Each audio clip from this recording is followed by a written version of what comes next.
Ah, attention parce que je m'en vais encore dans une vidéo, je vais me retomber sur le dos, mais alors me retomber sur le dos, c'est en ce moment dire toutes les traductions avec là, ces outils d'intelligence artificielle, c'est l'anathème, c'est la mort des traducteurs, etc.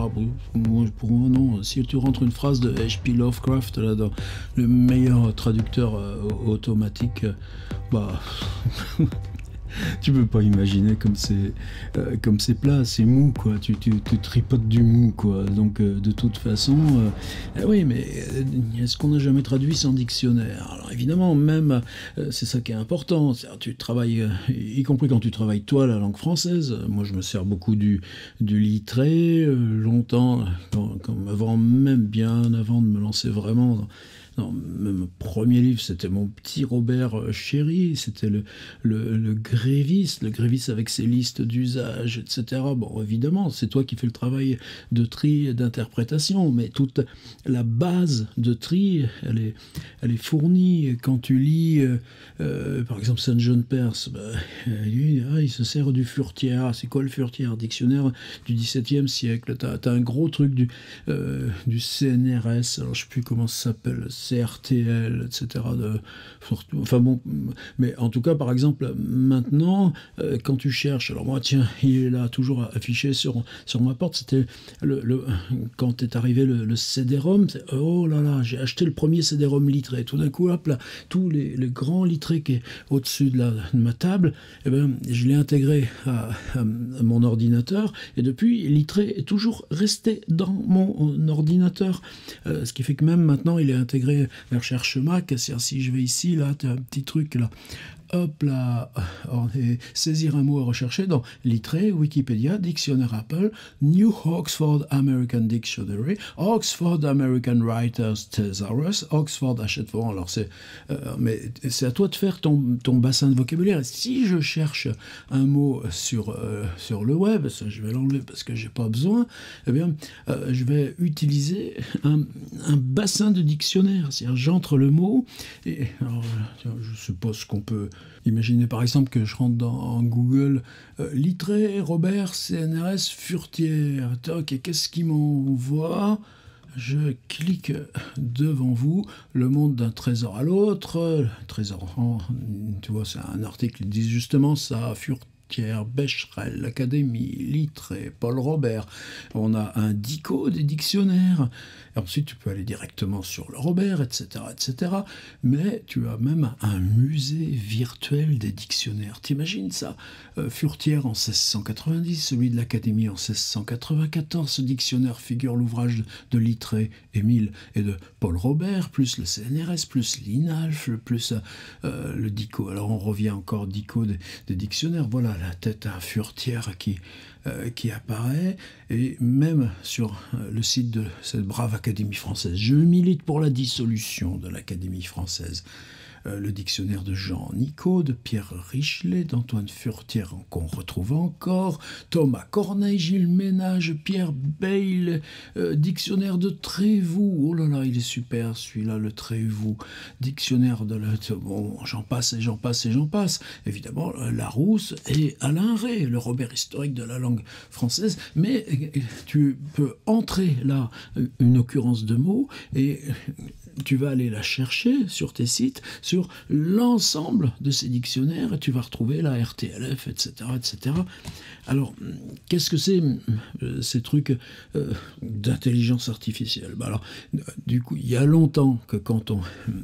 Alors évidemment, il y a longtemps que dès que tu traduis, avant tu avais la table pleine de dictionnaires, ouais, et maintenant les dictionnaires ils sont sur l'écran. C'est pour ça que j'aime travailler sur une grande dalle. Tu peux te faire le texte original, le texte français, et puis tes cases là, tel dictionnaire, et évidemment sont apparus des dictionnaires spécialement conçus pour l'usage informatique, et en particulier un que j'utilise depuis assez longtemps qui s'appelle DeepL, profond L.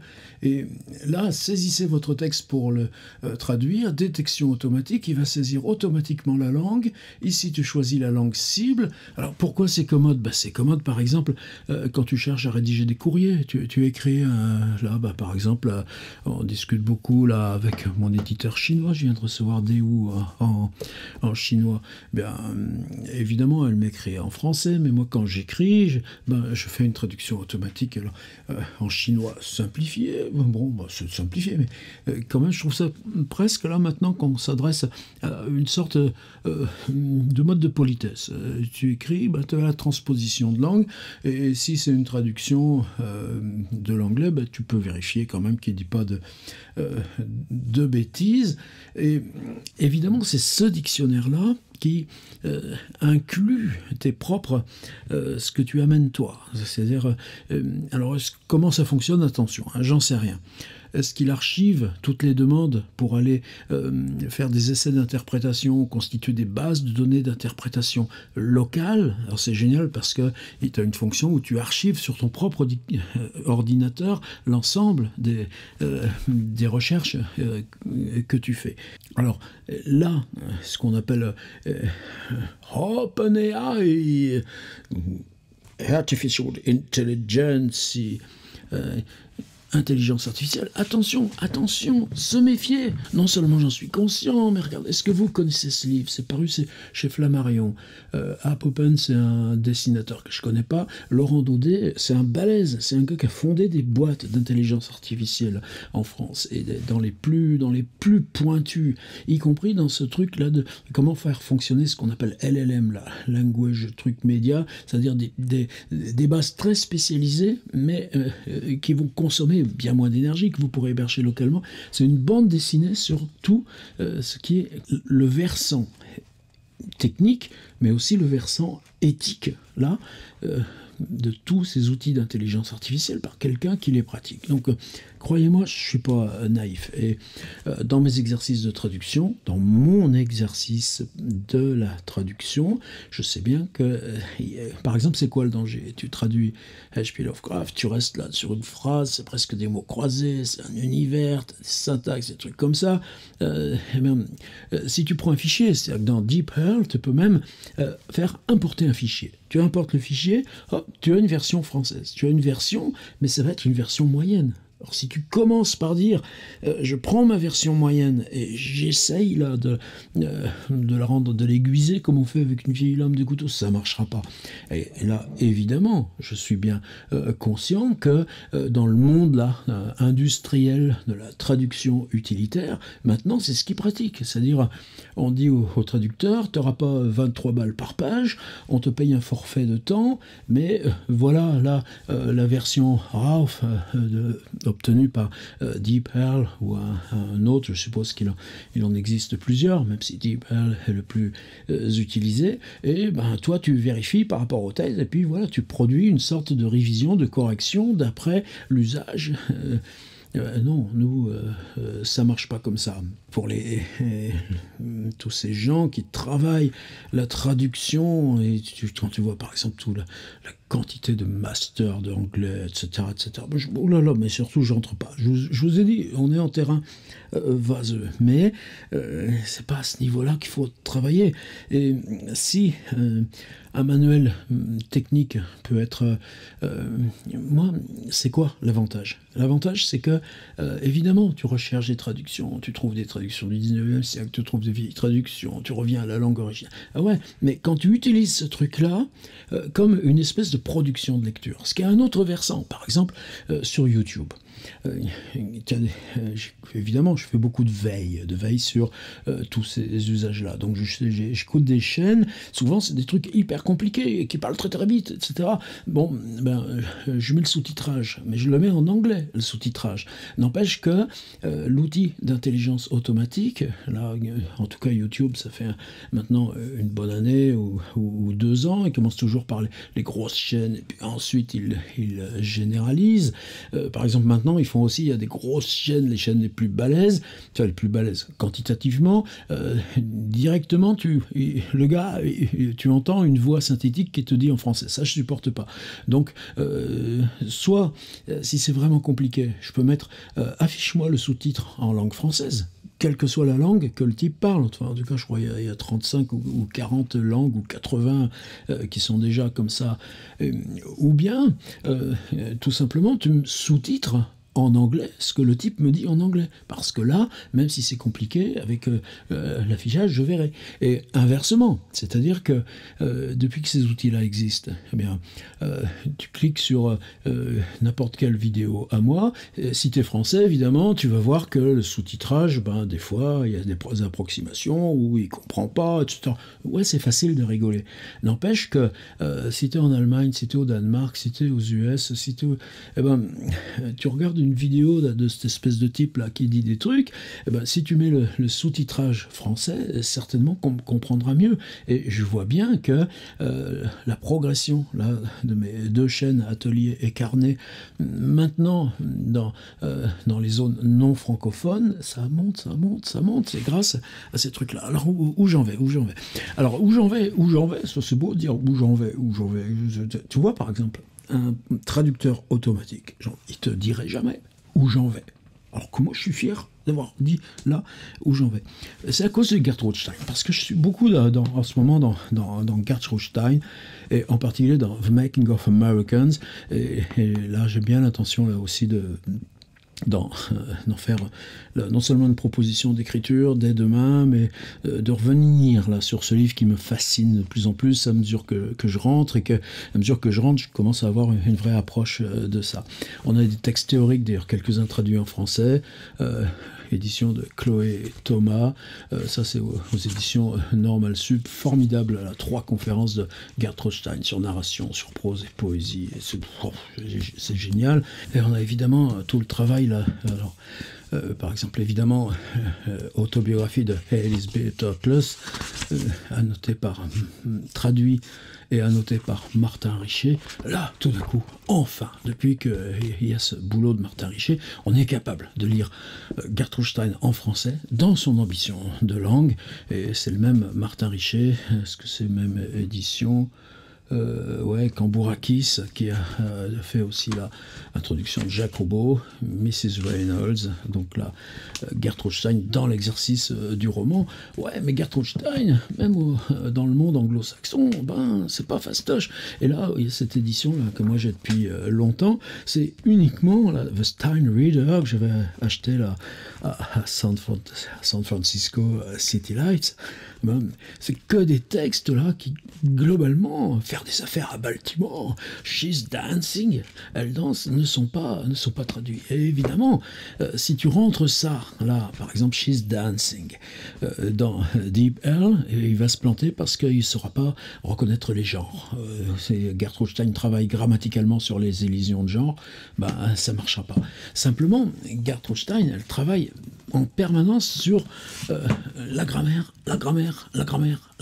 Et dans The Making of Americans, ce qui m'a soufflé, et sur quoi je vais revenir dès demain dans un autre carnet, c'est que aussi bien Deep Hell est tellement...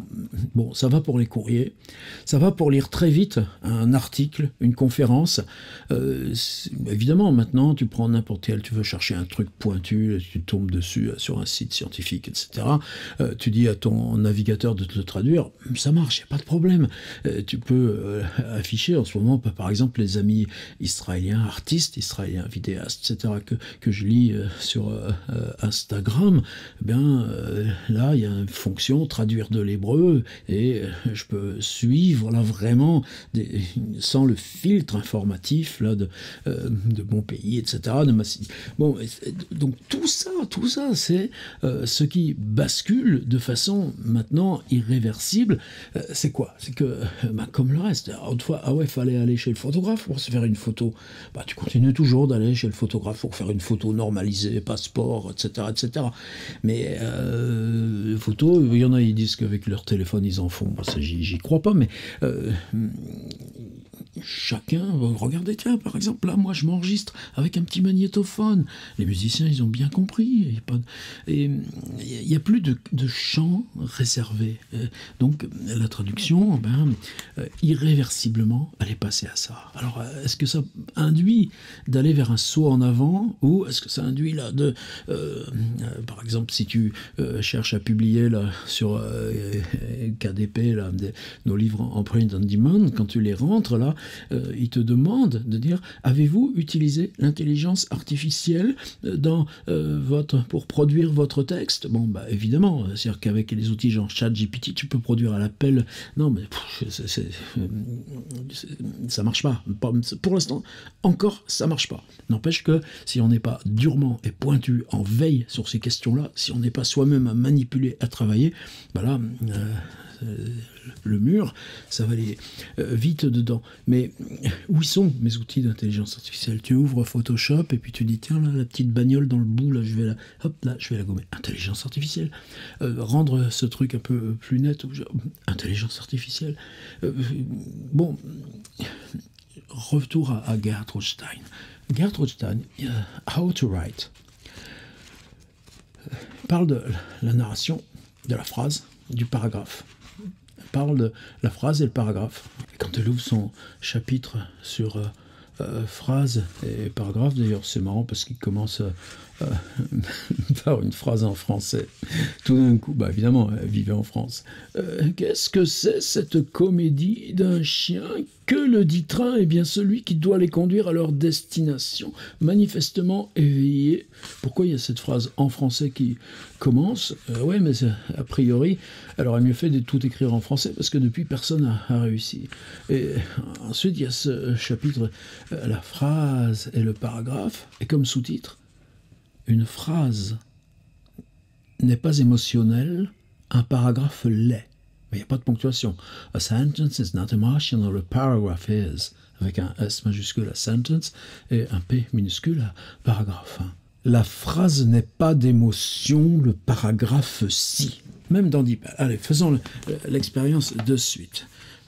A sentence is not emotional, a paragraph is. Point. Une phrase n'est pas émotionnelle, un paragraphe l'est. C'est la première chose linéaire, et donc merci. Alors, celle-là, elle était fastoche. Moi, par contre, quand j'ai dit une phrase n'a pas d'émotion, le paragraphe si, ça c'est la traduction que je signerais. Et si je mettais, alors on va renverser. Alors allons-y. Une phrase n'a pas d'émotion, le paragraphe si.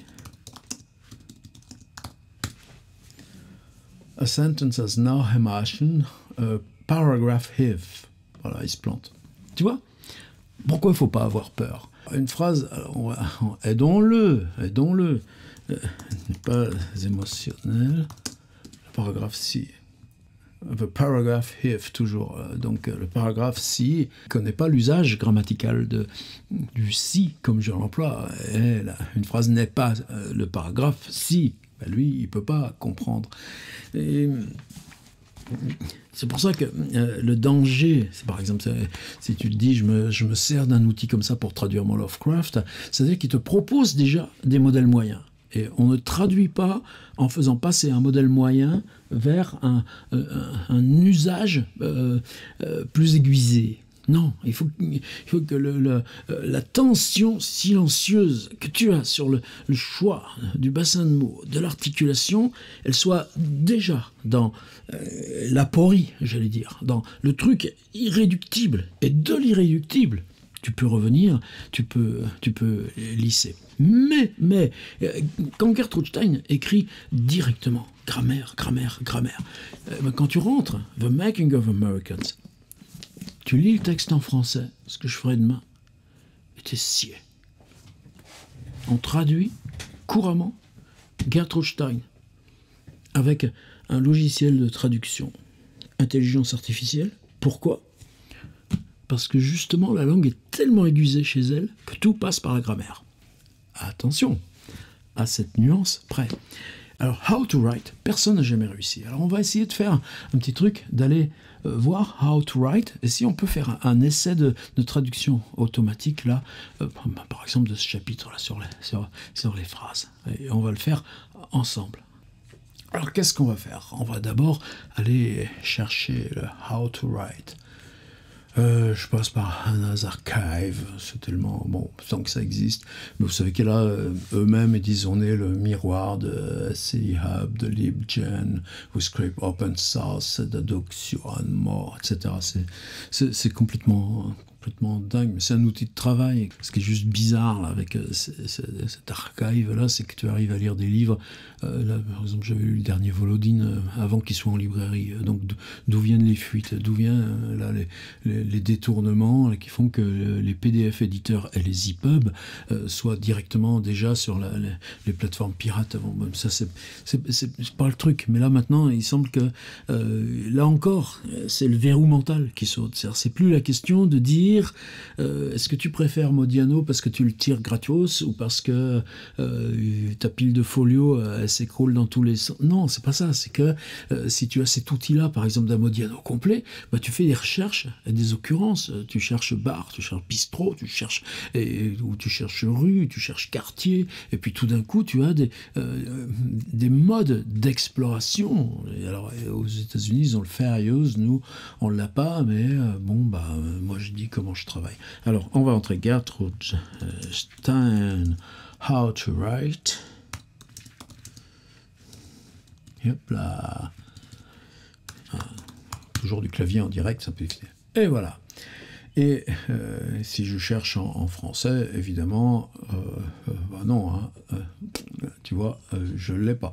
Dover Publication, par exemple, par contre, si je cherche Gertrude Stein sur la plateforme pirate et que je clique trouve-moi les bouquins en français, ben voilà qu'elle me donne déjà là mon narration là, de Normal Sub, voilà déjà qu'elle me sort autobiographie d'Aristocles, etc. Bah oui, mais si je veux chercher tout d'un seul coup, là, comment je vais retrouver les occurrences, par exemple, de Matisse? Je vais avoir du mal, tandis que là, ça va me venir tout de suite, donc c'est complémentaire. La brave Anna, etc., etc. La Terre est ronde. Bon, maintenant, tu vois, alors ici je l'ai en EPUB. Alors ça va nous rajouter une petite complication, mais ok, je le télécharge. Alors je le télécharge, je paye pas, je soutiens pas, donc c'est le truc un petit peu plus lent. Download, et Gertrude Stein est dans le domaine public, donc là de toute façon, excusez-moi, il n'y a pas de piraterie à l'usage. C'est toujours un peu plus lent quand c'est comme ça, donc là j'ai cliqué download, ça y est, mon petit bouquin il arrive ici, donc je vais simplement guetter que le temps que le transfert se fasse. Vous voyez, sur cette plateforme là il y a 31 603 758 livres, 99 900 496 articles. Bon alors s'il te plaît, dépêche-toi de m'envoyer mon téléchargement. Ça y est. Et maintenant, si je l'ouvre, eh bien voilà, on va l'avoir how to write directement comme ça. Et je peux, si je cherche par exemple paragraph, je vais chercher, là j'ai toutes les occurrences de paragraphes et je vais pouvoir rechercher mais you make a paragraph, you fill it, etc., etc. C'est un outil formidable. Alors maintenant on va encore faire autre chose, on va le transformer en fichier Word pour pouvoir l'insérer là dans nos trucs. Par contre, peut-être pas d'ailleurs, parce que regarde, si je fais ici par exemple télécharge-moi un fichier, autoriser un fichier, vos traductions, choisir un fichier, non, tu vois, il prend doc et PDF, mais il va pas prendre EPUB. Alors, on va ouvrir ici le EPUB avec Calibre, ça va aller très très vite. Voilà. Je suis sur cette application open source, fantastique, ça fait 15 ans qu'elle est là, mais ils sont toujours à l'état, ça change toujours de version, c'est toujours actualisé. Voilà, How to Write, ça, il me l'a ouvert, il est entré là dans le truc, je fais convertir, How to Write de Gertrude Stein, utiliser la couverture, bah, pourquoi pas. Alors, vous voyez, les métadonnées sont là, le titre, l'auteur, et je lui dis, sors-le-moi s'il te plaît en format Word, et je sais pas où tu vas me le mettre, mais on va vite le retrouver. Alors, je vais le reprendre là dans mon bureau. Je cherche document, il a du Calibre me gère un truc qui s'appelle eBooks. J'en ai déjà regardé pas trop. How to Write, il est là. Et là, voilà, j'ai mon fichier Word 645KO. Je le tire sur mon bureau. Et maintenant, je vais l'ouvrir en Word. Et voilà, ça y est, j'ai ma version. Maintenant, oui, que je peux travailler en texte, je peux remettre en forme si j'ai envie de fabriquer une édition. Et c'est ça le paradigme qui change. Maintenant, nous, c'est pas ça qu'on veut faire. Alors, je prends un texte et j'installe là le copier-coller que j'ai fait du chapitre uniquement sur la phrase.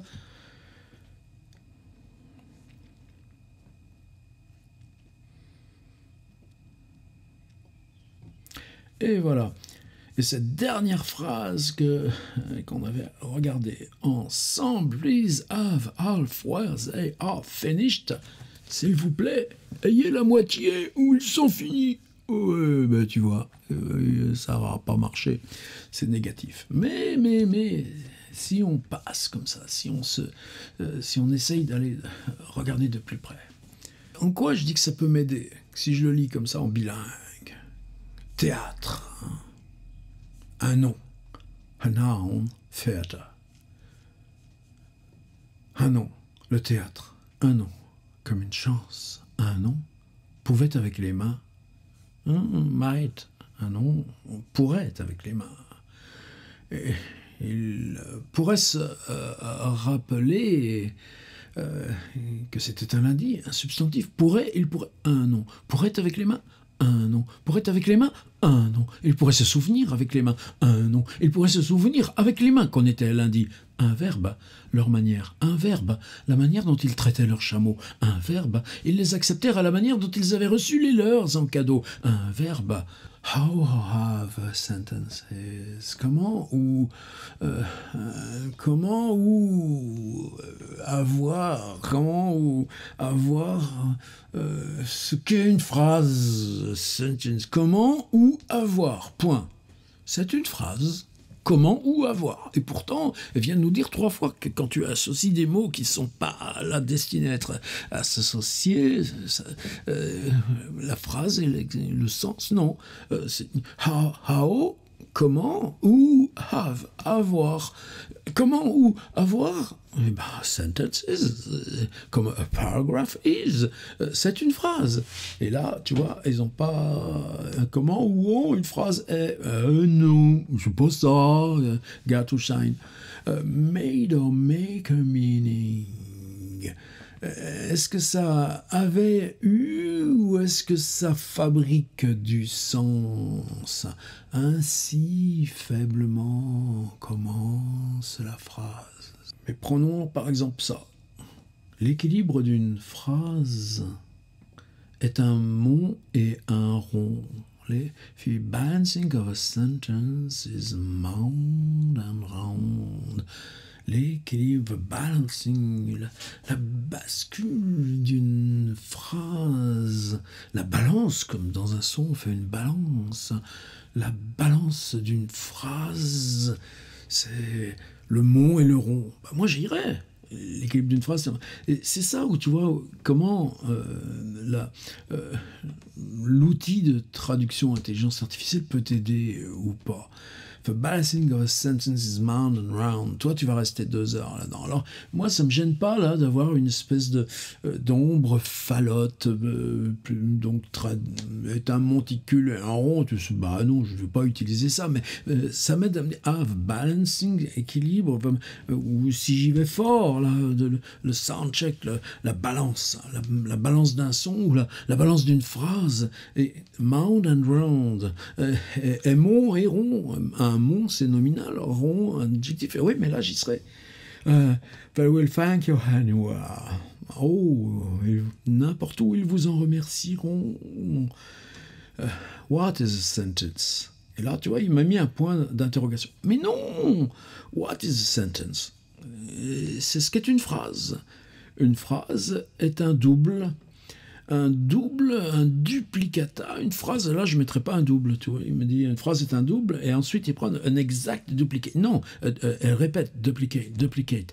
Une sentence, c'est une réplique. Ah ouais, c'est encore mieux que dupliquer. Dupliquer, c'est la photocopieuse. Une sentence, c'est une réplique. Une réplique exacte, comme on fait la réplique d'un tableau, is depreciated. Ça ne vaut pas. Pourquoi une phrase répliquée n'est pas répliquée? Parce qu'une phrase témoigne. Why is duplicate sentence not depreciated? Pourquoi une phrase répliquée n'est-elle pas répliquée? Parce que il n'y a pas de témoin sans valeur. Aucun, parce qu'elle est un témoin, et qu'il n'y a pas de témoin sans valeur. Même, alors là, tu vois, c'est là où ça me gagne du temps, même s'ils ne savent pas que leur main droite est leur main droite, ni que leur main gauche est leur main gauche. Voilà, la phrase, elle tombe toute seule. Une phrase... Man can easily make a mistake. Bah ouais, mon héron ou une phrase peut facilement se tromper. Mais une phrase, on doit pouvoir l'utiliser. Qui s'est fait lire une phrase pour lui, il sera satisfait parce qu'on la lui a lue. C'est juste ce temps et ce travail de la traduction, et que non, il n'y a pas possibilité aujourd'hui d'anathème. C'est-à-dire, tu ne vas pas publier une traduction en disant je garantis que je ne me suis pas servi de dictionnaires eux-mêmes utilisant dans leur fonctionnement en ligne des algorithmes d'intelligence artificielle. Non, ça marche plus. C'est pas comme ça. Par contre, t'as beau utiliser ces choses-là, le travail et le temps, l'effort, le saut dans l'inconnu qu'est la traduction, c'est exactement le même.